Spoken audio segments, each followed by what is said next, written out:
Hello Internet, yes it's that time again. I've been really excited about this one. So excited in fact that I couldn't wait to unbox it and show you that. You haven't missed much. There's not a lot in the box to show you really, so and I don't want to talk too much like this in front of the camera if I can get away with it. I want to get on the bike and show you the results.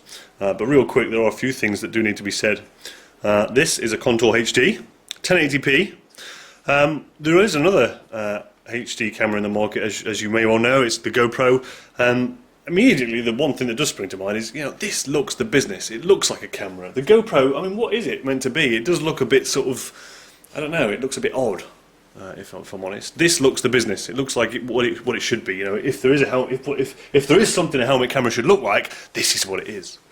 When I'm doing these things, I do try and be a little bit negative where possible, to sort of give you a totally honest review.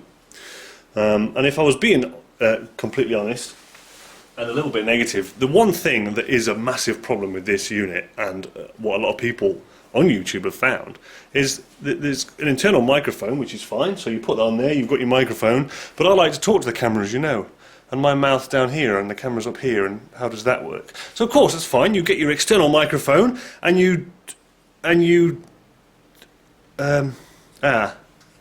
know, a few £100 worth of kit, and they couldn't afford a 3.5mm jack apparently.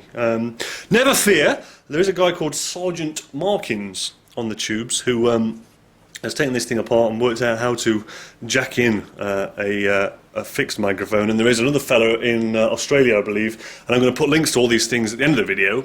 He managed to put a 3.5mm jack in, so the internal microphone works, or if you plug this in, then just the external microphone works. So really cool. One really cool feature I do like about this, actually, it's got this like alignment thing here. So if you want to pretend you're the predator with your little gun on the side, what does he used to do? He had a little gun, didn't he? No, but I really like it because you can change the alignment, and then you can see with these two laser sights where your alignment's pointing. You know, you just shine it at the wall and see if your camera's lined up correctly, which is good because there's no screen on this. Internal battery, which is this little guy here. So you've got no AA batteries or anything.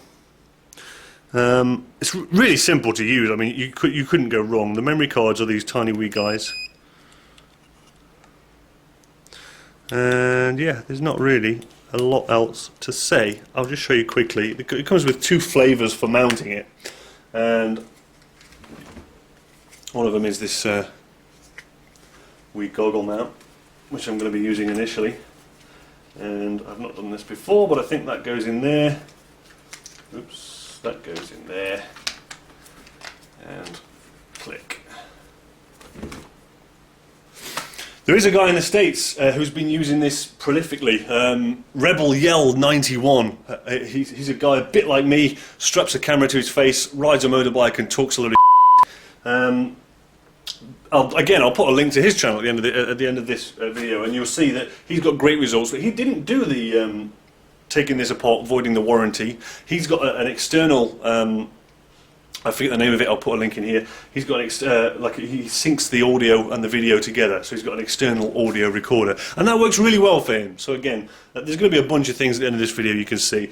Enough of my waffling. Let's get out on the bike and see what it can do. Another criticism I do have, actually, and this extends to a lot of the camera products on the market, helmet camera products on the market at the moment, is that they don't come with the standard camera fitting, camera mounting. All cameras for all of history have had like this standardised, you know, you buy a tripod, every camera fits on the tripod, right? They've all got the standard thread, the standard sized thread. And I've got a variety of different mounts for the hello. Hi. Hi. I've got a variety of different mounts for the God, what am I saying? Pretty girls really do throw the mounts for the bike. I've got a variety of different mounts that fit all over the bike, and yeah, I can't use any of them with any of these cameras. And that extends to the GoPro, that extends to this the ContourHD, to the POV, This is muddy. This is the one section of this entire track that they haven't maintained in an effort to stop people using it as a rat run.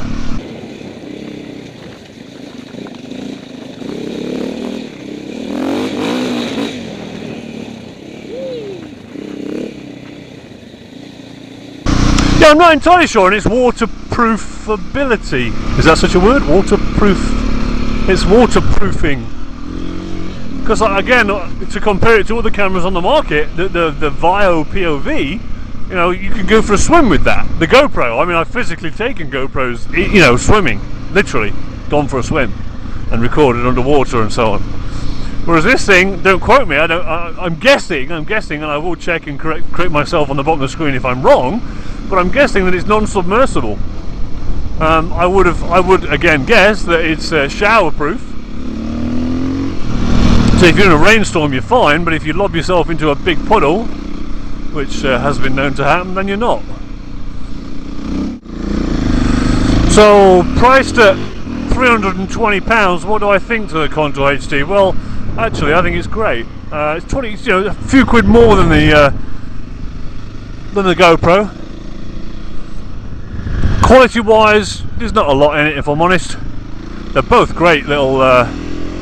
They really are both great little machines. But the Contour does win it for me. Like I say, just cosmetics, just looks. I mean, if you're going to use the thing, looks must play a great part in it, right? If you got this thing on your helmet, you know. In fact, on the note of affordability and price and everything else, I found a coupon code.